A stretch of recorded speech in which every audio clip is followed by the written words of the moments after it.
Vietnam যুদ্ধে আর্মির হাতে এমন একটি রাসায়নিক পদার্থ এসেছিল যা তারা আহতদের ক্ষততে স্প্রে করলেই রক্তপাত সঙ্গে সঙ্গে বন্ধ হয়ে যেত।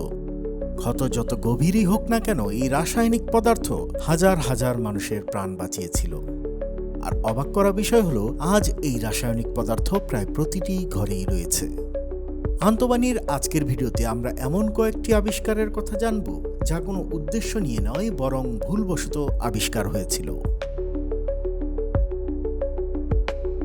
প্রথমে আসি কোকা-কোলার গল্পে। কে জানতো যে এক তলোয়ারের আঘাত একদিন পৃথিবীর সবচেয়ে বিখ্যাত সফট ড্রিঙ্ক তৈরি করবে?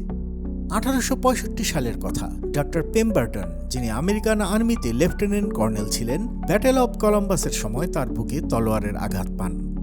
এই ক্ষত এত কষ্টের ছিল যে তিনি মরফিন নিতে শুরু করেন। মরফিন তখন একটি আসক্তিকর ওষুধ ছিল, যা তখনই ব্যবহার করা হতো যখন কোনো ওষুধ কাজ করত না। পেমবার্টনের ক্ষত ঠিক হয়ে যায়, কিন্তু তিনি মরফিনের নেশায় আক্রান্ত হয়ে পড়েন। এই নেশা থেকে মুক্তি চাইছিলেন। তখন অ্যালকোহল ও কোকেনকে খারাপ মনে করা হতো না এবং যে কেউ কিনে ব্যবহার করতে পারত।